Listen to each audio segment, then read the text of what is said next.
St. George's Cross is also adopted as a symbol of England during the reign of the Plantagenets. No freaking way. So you're saying that my country has indirect French influence? Grieving Queen Mary said, when I'm dead and opened, my husband and Calais will be found inscribed in my heart.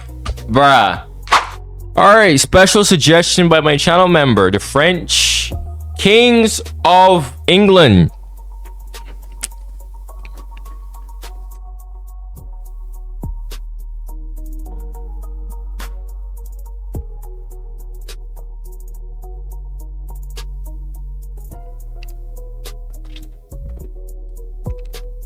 (13th 1154). Okay, and claims the crown.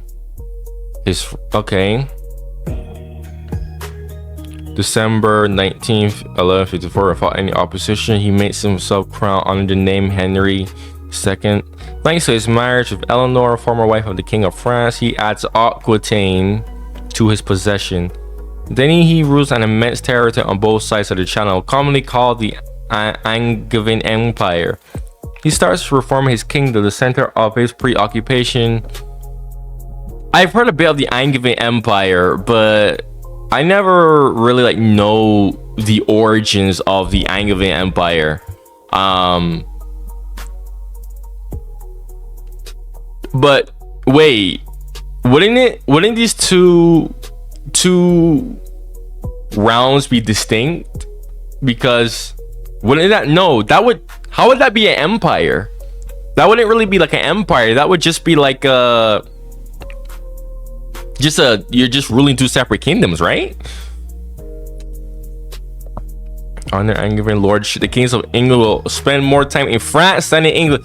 That is true. That is true.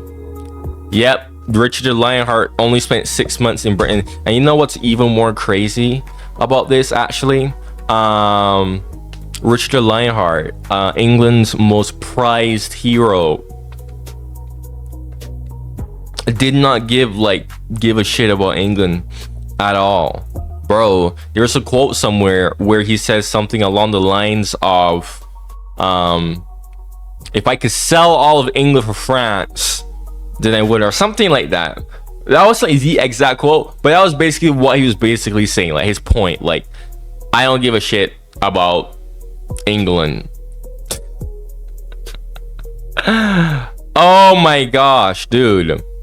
Like, and he's England's most prized hero. I do not understand why the English, like, of all the people they chose this man, the man who cared least about England. I will never understand that logic. Like, why? It doesn't make any sense to me. It just baffles me. He didn't even know how to speak English. He only spoke French. Oh my goodness, bruh. And just being in England just to raise funds for the crusade is absolutely insane. Bro. And I'll see like these ultra nationalist English people who take pride in this guy, and I'm like, no, like, it's cringe. There's no other way to put it. Like, if you're an English person and you actually take pride in Richard the Lionheart, honestly, that's cringe. The guy didn't give a shit about the English people, and the guy didn't give a shit about England.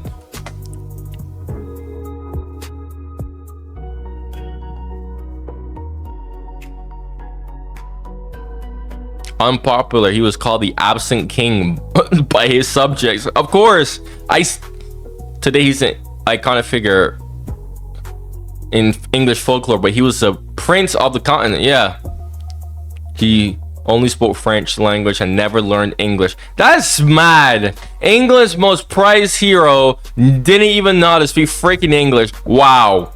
The 13th century, the Plantagenets are defeated by the kings of Philippe Auguste and Saint Louis. They lose vast territories on the continent. They redefine their activities on the British Isles. Bro, these people look so freaking inbred.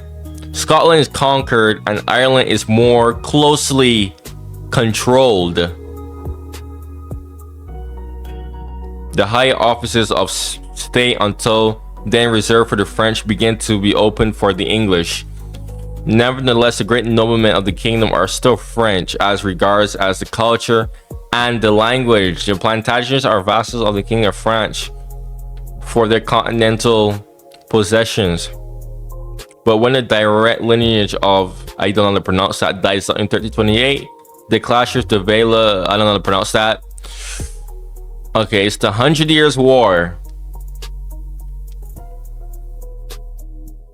In spite of their early victories, the kings of England progressively lose all of their continental territories inherited from Henry and Eleanor.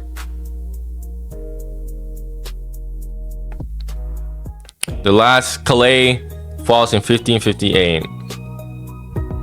Grieving Queen Mary said, "When I'm dead and opened, my husband and Calais will be found inscribed in my heart."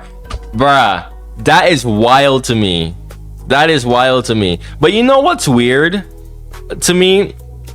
It's the whole like paradox between the English and the French realms before the 100 Years' War, right?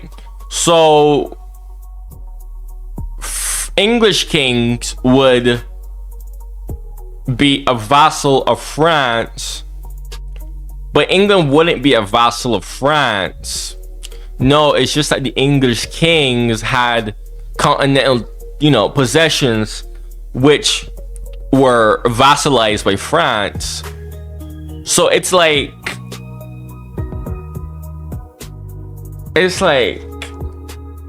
bro, trying to explain this is so hard. It's like they're not really vassals. It's just that they're just vassals on those continental territories. It's so weird. Like the whole dynamic relationship is weird.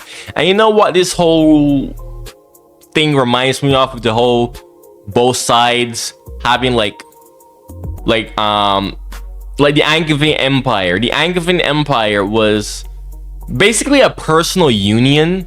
That's why I was like confused why they call this the Angevin Empire. Why would it even be called an empire? It's just two kingdoms which just share like the same monarch, right? Personal union. It reminds me of how the system for the British Commonwealth realms operated and worked. Before the term Commonwealth realms became a thing, it was just called British Dominions.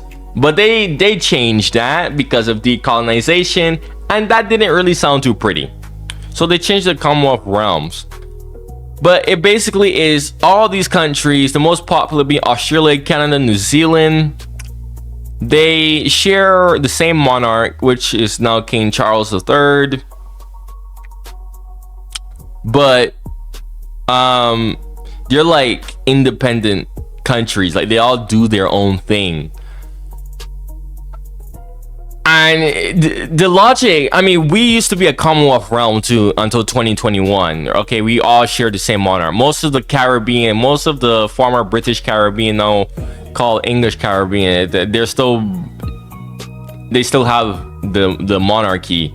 But it's kind of like this, right? Growing up in Barbados, we're always taught that yes, we are independent, but we are still kind of under the thumb of England. Most people would say we're still under British power, right? Meaning that if push really comes to shove, the UK would get involved in our affairs if push really comes to shove. Basically, it's like we're like an autonomous part of the UK, but we're not actually a part of the UK. We're like indirectly a part of the UK. Does that make sense? It's so weird explaining that whole relationship, because the way how the Commonwealth was that it was just basically British colonies that upgraded to dominions which weren't free. No, they were still legally under the jurisdiction of the UK, but then the UK decided to just let them all go under the condition that they would keep the monarch as their head of state, stay in a personal union, because the UK didn't want to manage them anymore. So we were all like in Barbados growing up under the idea of, yes, we're our own independent country, could do whatever we want, but you know, Mother England is still in the distance watching over us. Right? It does not make sense. And I'm saying this because, I mean, we don't call it the UK Empire because of that, right? We don't call it the UK Empire. That's why I'm confused why they call it the Angevin Empire, or whatever the heck you pronounce it. Because all of these countries, like 15 countries, share the same monarch as the UK, Britain, but they're all distinct. They're all in a union, but only a personal union, not political union. Now, don't get me wrong. Fun fact, actually, when Barbados abolished the monarchy in the most undemocratic way, the UK literally passed a bill/law basically saying, we're just gonna pretend like you guys didn't do that, okay? Because it'll be like a hassle to change up so many things and whatnot, you know.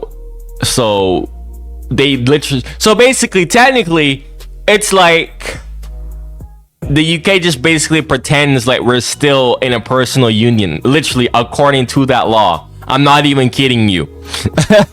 Which is so weird, honestly.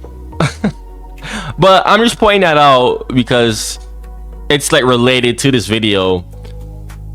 Very much related, actually. I could draw a lot of correlations there. The UK is the only place that still tries to use that whole system of personal unions with different sovereign states. It's kind of weird the more that you think about it. Nobody else does that except for the UK. That's like such a medieval style of system. No one does that anymore except for the UK, bruh. That's mad to me. The direct plantation of 1454 gave ever.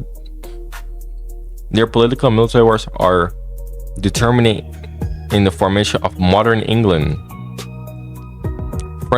French culture, already imported in massive doses by the Normans, has still more deeply impregnated Great Britain. The present English blazon, the three lions, is in fact the personal coats of the Plantagenets. What? Made by addition of the two lions of Normandy and a single lion of Aquitaine.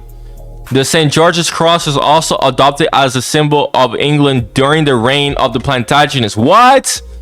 Wait. What? Let me...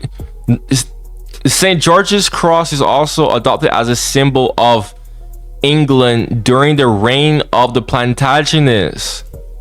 No freaking way. What? That is... Really? Wait. So you're saying that my country has indirect French influence? I mean, look at the flag behind me. It's the St. George's Cross.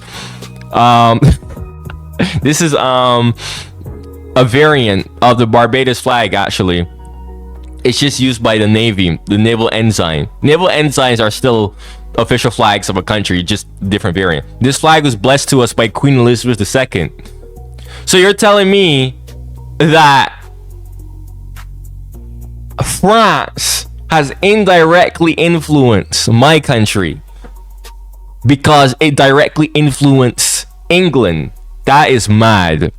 If you don't know, Barbados is known as the most British Caribbean island, nicknamed Little England. That's how British it is. Wow, bro. I always used to think that all of this, like the St. George's Cross, I thought the St. George's Cross was adopted from Georgia. I thought the St. George's Cross was just like a representation of Christianity. Like it was supposed to represent Jesus dying on the cross. I thought that was a purely English thing. Even the freaking lions, the lions, I thought the lions were, I thought that was a purely English like concept in origin.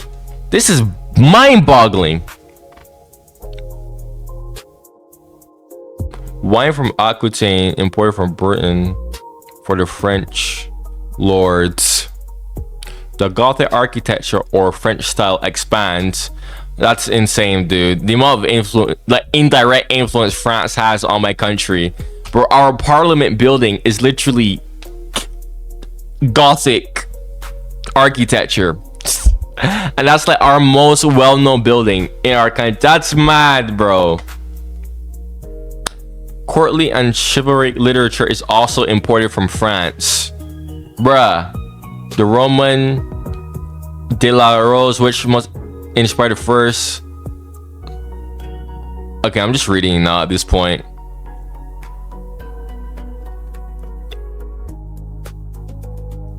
The Magna Carta, written 1250 on French soil, is at the origin of the common law, still in use nowadays in the English-speaking countries.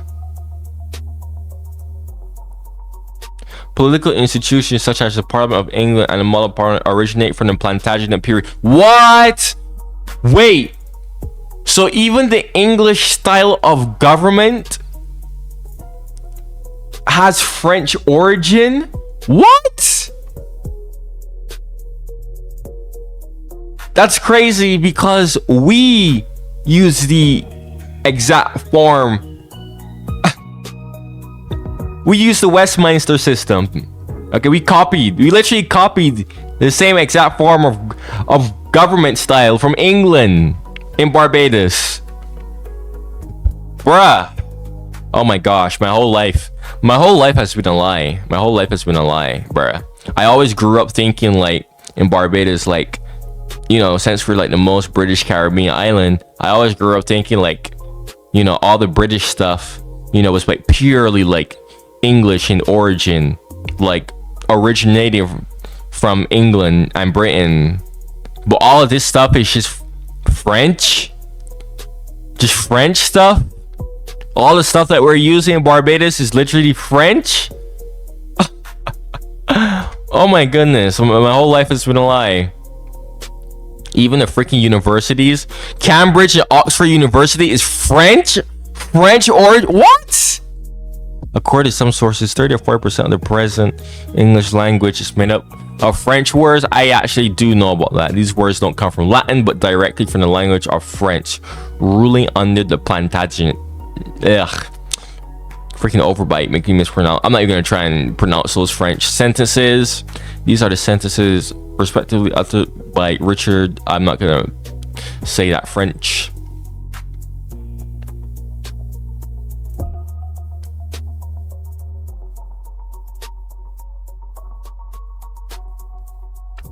The wonder of all nations, man.